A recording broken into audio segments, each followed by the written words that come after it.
नमस्कार बंधुरा स्वादे गंधे भरपुरे सबाइके स्वागत। अनुष्ठान बाड़ीर एचोर चिंगड़िर स्वाद आमादेर किन्तु भीषणই भालो लागे, तबे आमरा बाड़ीते जखन रान्ना करी सेई रकम स्वादेर हय ना।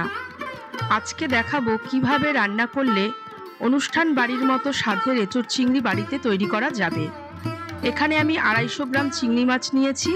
चिंगड़ी माछटाके भालोभाबे छाड़िये परिष्कार करे नियेछि, जल झरिए नियेछि चिंगड़ी माछगुलो। एबार दिए दिচ্ছি एखाने परिमाण मतो लवण और अल्प हलुद। हलुद और लवणटा माछेर गाয়ে ভালোভাবে মাখিয়ে নিচ্ছি। এইভাবে আমি 10 মিনিট রেখে দেব।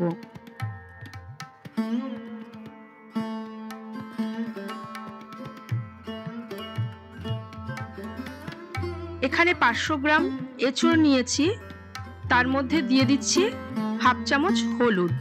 হলুদ গুঁড়োটা দিলে এঁচড়টা কালো হবে না আর আঠা ভাবটা অনেকটা কমে যায়। এঁচড়টা আমি বাজার থেকেই খোসা ছাড়িয়ে নিয়ে এসেছি। এবার টুকরো করে কেটে দেখাচ্ছি। ছুরির মধ্যে একটু তেল মাখিয়ে নিচ্ছি যাতে হাতে আঠাটা ছুরির মধ্যেও আঠাটা না লেগে যায়।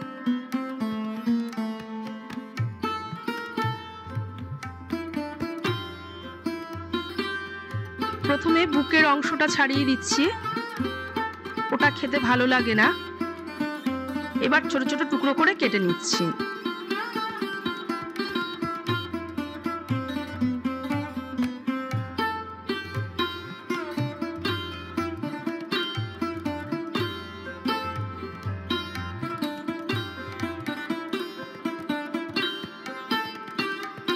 এইভাবে সব এঁচড়গুলো আমি কেটে নেব। এবার জলের মধ্যে দিয়ে দিচ্ছি এঁচড়গুলো টুকরো করে।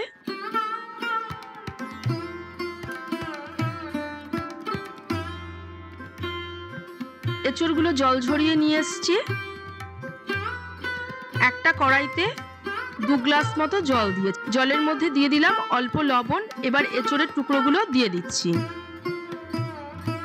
আমি 6 থেকে 7 মিনিট এঁচড়টা সেদ্ধ করে নেব। পুরোপুরি একদম এঁচড়টা গলিয়ে দেব না, সেদ্ধ করে 80% মতো সেদ্ধ করে নেব। দিয়ে দিচ্ছি অল্প পরিমাণে হলুদ,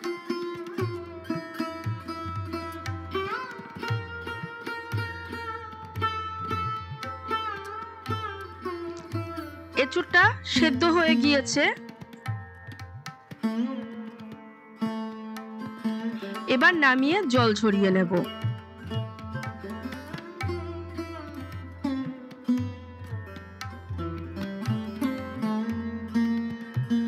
একটা ফ্রাই প্যান বসিয়েছি, তার মধ্যে দিয়ে দিচ্ছি 3 টেবিল চামচ সরষের তেল।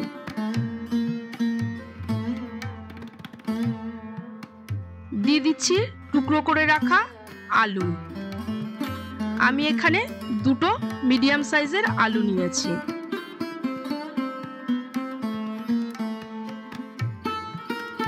আলুটা অল্প লবণ আর হলুদ দিয়ে হালকা ভেজে নেব।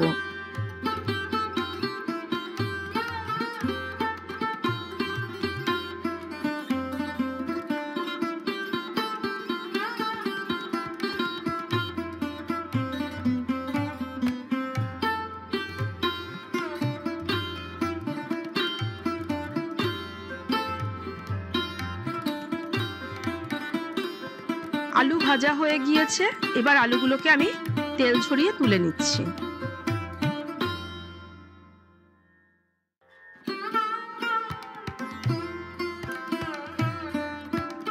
এবার ওই তেলের মধ্যেই দিয়ে দিচ্ছি সেদ্ধ করে রাখা এঁচড়ের টুকরোগুলো।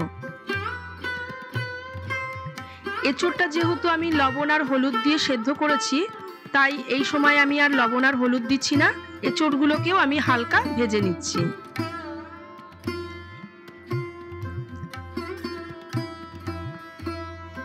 এঁচড় ভাজা হয়ে গিয়েছে। এবার আমি এঁচড়গুলোকে তুলে নিচ্ছি। এবার ফ্রাই প্যানের মধ্যে দিয়ে দিয়েছি বড় চামচের 1 চামচ সরষের তেল। তেলটা ভালো করে গরম করে নিয়েছি। এবার দিয়ে দিচ্ছি লবণ হলুদ মাখিয়ে রাখা চিংড়ি মাছগুলো। চিংড়ি মাছটাকে খুব বেশি ভাজবো না, হালকা করে একটু ভেজে নেব।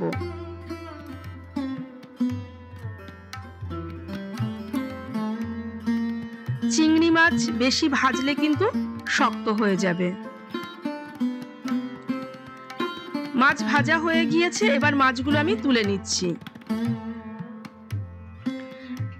আবারও একটা কড়াই বসিয়েছি, তার মধ্যে দিয়ে দিলাম বড় চামচের 3 চামচ সরষের তেল। তেলটা ভালো করে গরম হওয়া অবধি অপেক্ষা করব। দিয়ে দিয়েছি 1 চামচ জিরে, 2টো দারচিনির টুকরো আর ফাটিয়ে নেওয়া 2টো এলাচ। কয়েক সেকেন্ড ফোড়নটাকে আমি একটু ভেজে নিচ্ছি। ফোড়ন থেকে যখন একটা ভালো গন্ধ বেরোচ্ছে তখন দিয়ে দিলাম একটা মিডিয়াম সাইজের পেঁয়াজ কুচি। পেঁয়াজটাকে খুব ভালো করে আমি কুচিয়ে নিয়েছি।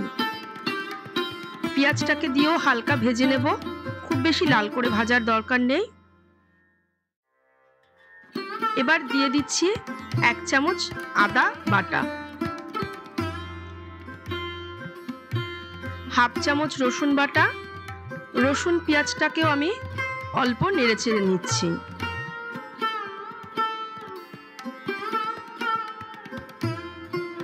এবার দিয়ে দিলাম অল্প পরিমাণে জল, যাতে মশলাটা নিচে ধরে না যায় আর ভালোভাবে কষেও যায়।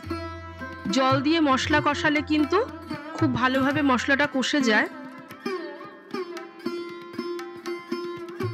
এবার দিয়ে দেব কিছু গুঁড়ো মশলা। দিয়ে দিচ্ছি 1 চামচ হলুদ গুঁড়ো, 1 চামচ লাল লঙ্কার গুঁড়ো, 1.5 চামচ কাশ্মীরি লঙ্কার গুঁড়ো, এটা কালারের জন্য, আর দিচ্ছি 1.5 চামচ ধনে গুঁড়ো।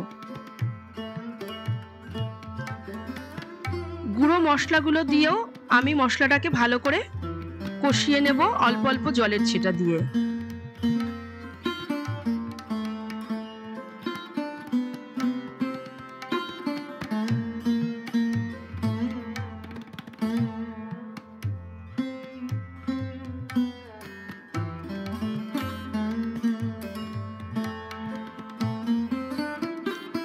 মশলা থেকে তেল ছাড়তে শুরু করেছে, মানে মশলাটা কষা হয়ে গিয়েছে।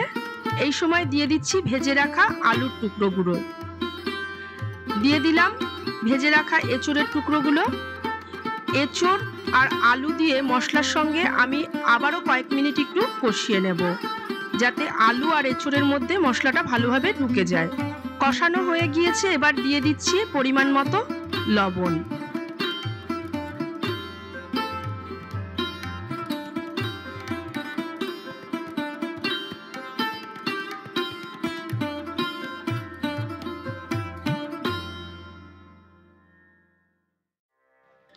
এঁচোড় আর আলুর টুকরোগুলো ভালোভাবে কষানো হয়ে গিয়েছে। এবার এর মধ্যে দিয়ে দিচ্ছি পরিমাণ মতো গরম জল। আমি এখানে গরম জল দিয়েছি, খুব বেশি গ্রেভি রাখবো না, তার জন্য অল্প জল দিয়েছি। এবার আলুটা সেদ্ধ হওয়া পর্যন্ত অপেক্ষা করব।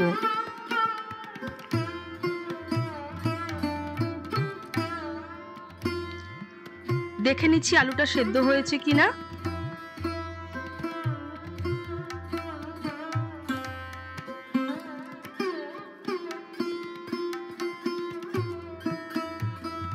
এবার দিয়ে দিচ্ছি ভেজে রাখা চিংড়ি মাছগুলো।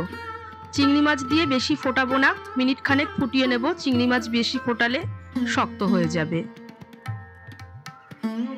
এবার দিয়ে দিচ্ছি 2টো কাঁচা লঙ্কা কুচি।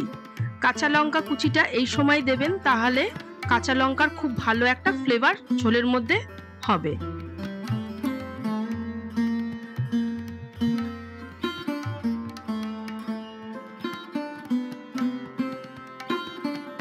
এবার দিয়ে দিচ্ছি 1 চামচ গরম মশলা।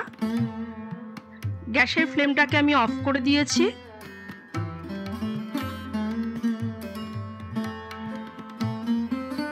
আর দিচ্ছি 1 চামচ ঘি। ঘি দিলে ঝোলটা থেকে একটা ভালো ফ্লেভার হবে। রান্নাটা হয়ে গিয়েছে, এবার পরিবেশন করে দেখাচ্ছি কেমন হয়েছে। তৈরি হয়ে গিয়েছে আমার এঁচোড় চিংড়ি। আপনারাও বাড়িতে বানিয়ে দেখুন, অনুষ্ঠান বাড়ির মতো স্বাদ হবে। রেসিপিটি ভালো লাগলে সাবস্ক্রাইব করবেন চ্যানেলটি এবং শেয়ার করবেন। অবশ্যই কমেন্ট করে জানাবেন কেমন লাগলো রেসিপিটি।